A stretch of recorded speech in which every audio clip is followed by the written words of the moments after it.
Magandang gabi mga idol, welcome back dito sa ating tambayan, dito sa ating huntahan, dito sa ating kwentuhan. At ito, ano ako tea, chamomile tea.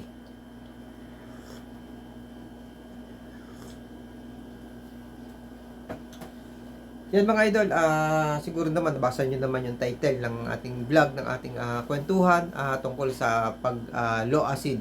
At isa sa mga sinabi ko sa inyo kung ano yung mga ginagawa ko kapag low acid, umiinom ako ng tea. Maganda din yung mint tea, pero itong iniinom ko ay chamomile tea. Chamomile tea, ano ito ng pamparelax. Gusto ko kasing i-relax yung aking katawan. Ano ang dahilan at kailangan kong uminom ng tea? At ano yung nagdala sa akin kung bakit kailangan natin pagkwentuhan ang topic kong ito, ang about sa low acid. Naalala ko lang yung low acid.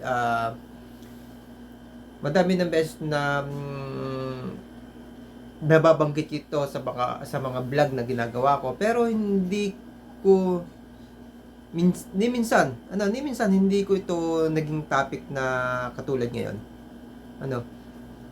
Actually, sa totoo lang, madami ang nagsasuffer sa low acid at marami ang nahihirapan sa ganitong problema, pero hindi nila alam na low acid yung problema nila.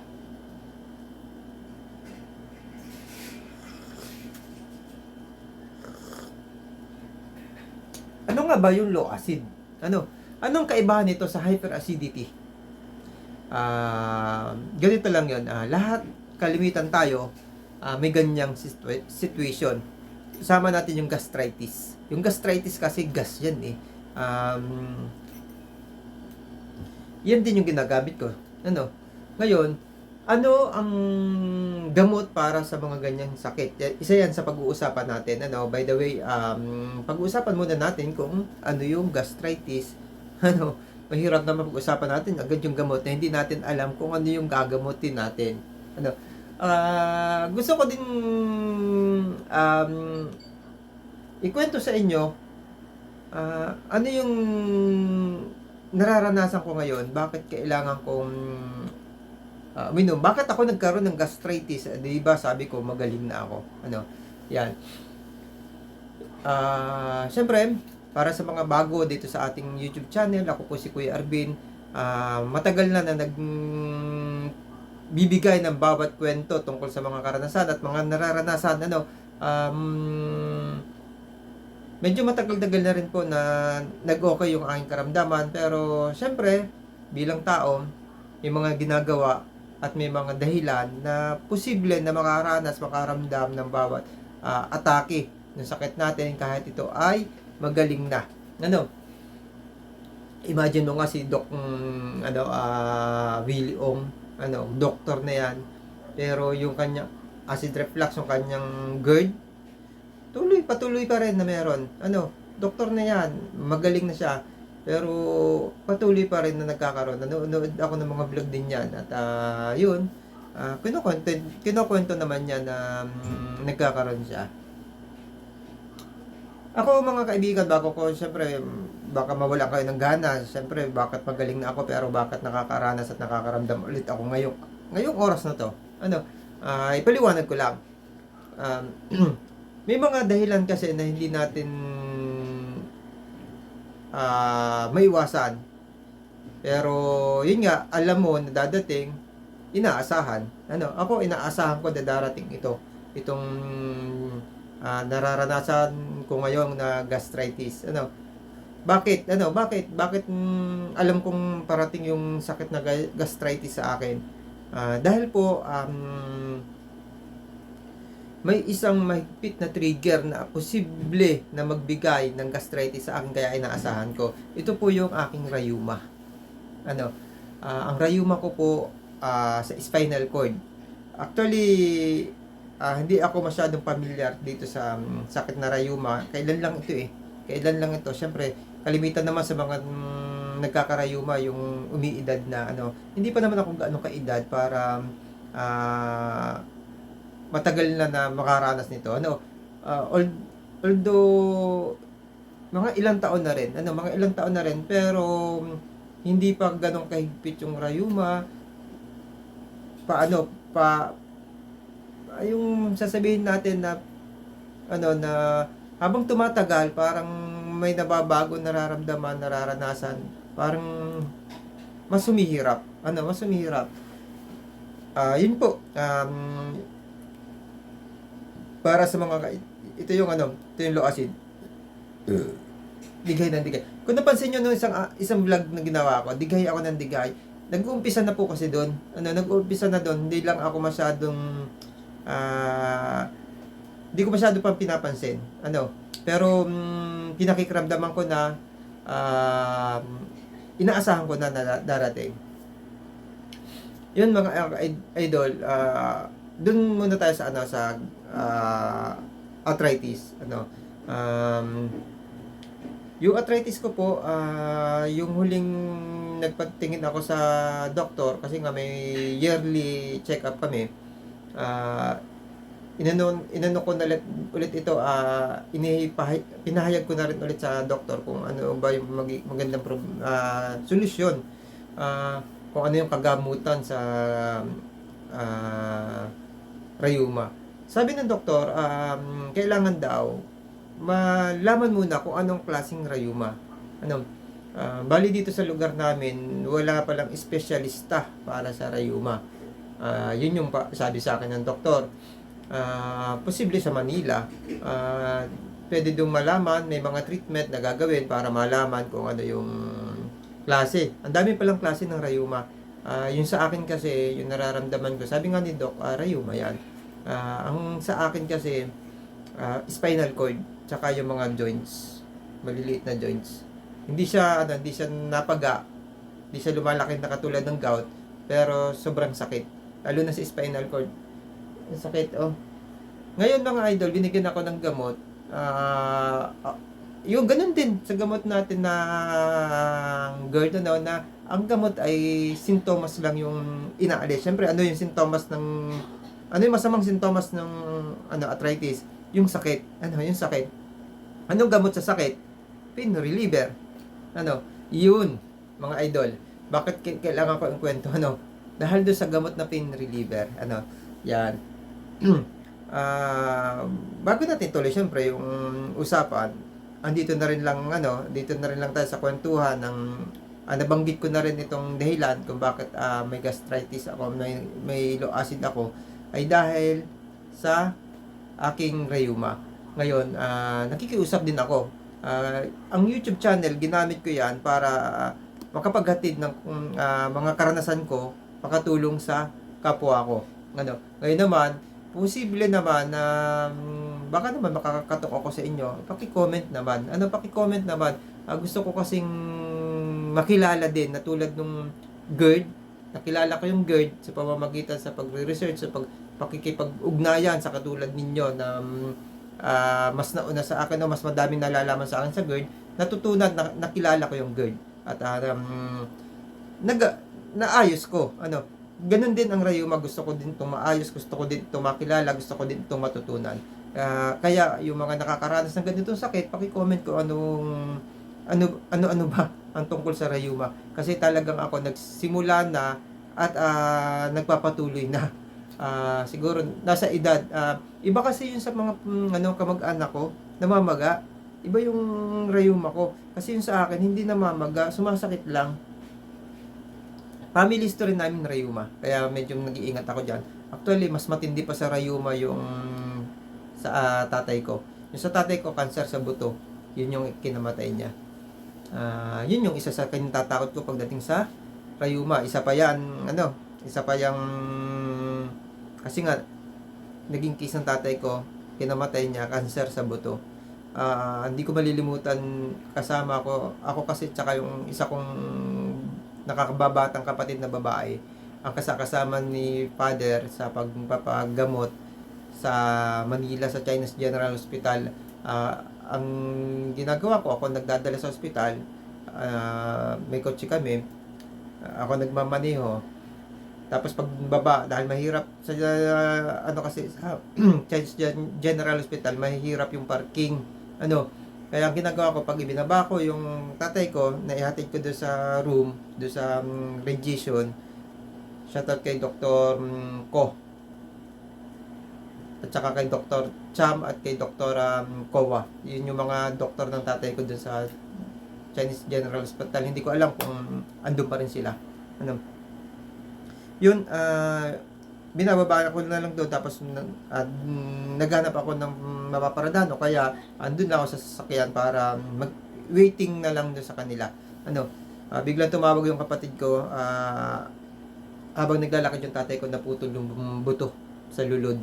Ayun, tatakbo ako pabalik doon. Nakita ko yung kalagayan ng tatay ko. Mahirap nang may sakit sa kaya trauma din sa akin 'yon. Na pagka may ganito akong karamdaman tungkol sa sakit ng buto, hindi maiwasan yung takot. Kaya minsan yung anxiety, kaya nga gusto kong kumatok din sa inyo na bigyan niyo ako ng idea kung ano yung rayuma. Ayoko kasing bumalik yung anxiety sa akin. Anxiety kasi kailangan alam mo yung nangyayari sa'yo. Dahil kung hindi mo alam kung ano nangyayari sa'yo, hindi mo mawawala yung takot mo. Babalik at babalik yung problema sa anxiety. Kaya, please, sa mga nanonood dito na alam kung ano ang tungkol sa rayuma, lalo na yung case ko na yung spinal cord at saka yung mga joints, paki-comment naman at least makilala ko din ito. Yan. Isa panawagan yan na comment na lang ha. Yan, mga kaibigan, ito yung dahilan kung bakit nagkaroon ako ng kung bakit ako nagkaroon ng low acid. Isa kasi sa mga dahilan ay kapag umiinom ka ng mga gamot tulad ng ininom ko sa rayuma. Kasi kailangan ko siyang inuman ng antacid. Kasi masakit sa, alam natin na pain reliever, masakit yan sa sigmura. Kaya ayaw kong uminom talaga ng pain reliever. Kasi talagang kaaway yan ng sigmura. Ang gagawin mo dyan, susundan mo na yan ng antacid. Ngayon, di ba, yung kwento ko sa ilang vlog, yun ang nagiging problema natin minsan. Kala natin, acidic tayo, low acid na pala, tuloy pa yung inom natin ng antacid. Ngayon, halos wala nang lalabas na acid. Yun ang naging problema. Yun ang nagiging problema natin. At ganun din ako. Alam ko naman mangyayari to, kaya nga umiinom ako ng ganito eh. At least yung hina ng asido na nasa akin, masusuplayan siya, maligamgam, tapos nakakatulong na tumunaw sa ating kinakain, yung ganito. Kaya para maiwasan yung low acid. Yun nga, tumutuloy pa rin. Pero at least, nasusolusyonan kahit pa paano. Mabagal man, pero nasusolusyonan. Ang isa sa pinakamahirap na problema kapag may low acid, yung kumakalam ang sikmura mo. Kasi naghahangin, nagbo-bloated. Pakinggan nyo mabuti ha, yung mga epekto, baka nararanasan nyo. Baka ito yung nararanasan nyo, hindi nyo alam na low acid. At least, mga gagawa nyo solusyon. Actually, wala akong ginagamot dito na yung mga gamot talaga na synthetic. Wala akong alam eh. Wala akong alam sa ganyan kasi madalang din naman yung sa iniiwasan ko kasi yung magiging low acid. Ang ginagawa ko ay natural. Ito, ganito. Ang isa sa pinakamahirap sa low acid na naranasan ko, ito, sinishare ko lang yung mga naranasan ko. Kasi yung pressure ng acid sa tiyan, ito ha, hindi ko alam kung bakit, anong connection, bakit ganon. Ilang beses ko ito naranasan at malimit ko ito nararanasan nung naglo-low acid ako.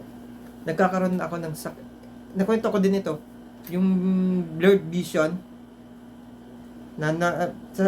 sumasabay doon yung sakit ng ulo na ang pakiramdam mo, puputok yung ulo mo, pakiramdam mo, hinuhukay yung mata mo, na nagdo-double vision ka. Tapos sa sobrang sakit ng ulo mo, may ramdam ka na parang tutumba ka sa hilo. imbalance ka talaga. Yun yung isa sa pinakamahirap kapag ka low acid. Baka nakakaranas ka nito mga idol. Ang ginagawa ko diyang gamot, simple lang. Kung naalaala niyo yung vlog na ginawa ko sa hilot, ito papakita ko. Yan mga idol. Kung naaalala niyo yung vlog na yan kay Nanay Isabel, yung nagpapahilot ako. Pumunta ka sa manghihilot na katulad niyan. Hindi yung hilot na masaya, yung mga masahista, hindi yun. Hindi marurunong, baka madelikado ka doon. Kasi ang hinihilot kapag ganon dito sa may ulo. Delikado yung part ng batok ha mga idol. Kaya kailangan doon sa marunong. Huwag doon sa mga basta-basta laang na natuto kung saan sala natutulaang sa itong si Nanay Isabel kasi ito certified ito ng DOH ng hospital. Hilot din siya sa mga nanganganak. Mga nagpapaanak. Kalimitan marunong diyan sa mga ganyang hilot, yung mga naghihilot sa mga nagpapaanak. Naghihilot sa mga bata, yung mga pilay. Ayan. Mga traditional hilot. Yan yung pupuntahan nyo.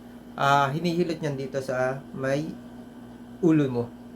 Tsaka balikat mo. Para ma-relax, para maayos, tsaka yung sikmura mo. Ang sikmura, ang tiyan, hindi yan basta hinihilot ng kung sino-sino. Kasi, namamaga. Pagka diniinan niya na maigi. Kaya doktor, ingat na ingat ha. Tatandaan nyo ha, napapansin nyo sa doktor yan pagka nakapitan kayo ng doktor. Ingat na ingat yung mga doktor. Kasi may pamamaga dyan. Delikado mag-bleeding. May delikado talaga. Delikado yan. Na natuunan, pisiling maigi. Kaya dahan-dahan lang. Kaya mahalaga dyan yung mga hilot talaga. Kasi yung hilot, alam niyo, lalo na yung mga nagpapaanak, alam niya yung kasi yan din yung hinihilot nila doon sa mga pinaanak nila. Siyempre, namamaga din yan ng anak eh. Yan. Yun lang po ang alam ko makakatulong. Kapag ganito yung problema. Tapos itong mga iinit na inumin, mga tea na tamang tea ha. Chamomile tea, saka yung mint tea. Detox nakakatulong din. Detox kasi ang detox hindi siya kalaban ng GERD. Kaya maganda para sa atin. Yun mga idol, wala akong alam na synthetic medicine para dyan. Ang alam ko, itong natural medicine na makakatulong sa pag-acid trip, pag low acid. Ngayon mga idol, yung mga kabag na paghahangin na ganyang nangyayari, pwede din yung ito yan, manzanilla. Hahaplas mo sa tiyan mo yung manzanilla. Kasi malaki ang tulong niyan para mailabas yung yung gas na nasa loob ng tiyan mo. Yan yung mga ginagawa ko mga idol. At kung maaari na iwasan yung gamot. Ako talaga sobrang sakit lang ng mga panahon na ininom ko yon. Yung aking backbone. Kaya napilitan ako. Kaya alam ko naman na darating to. Kanina galing ako sa hilot kay Nanay Isabel, nagpahilot ako.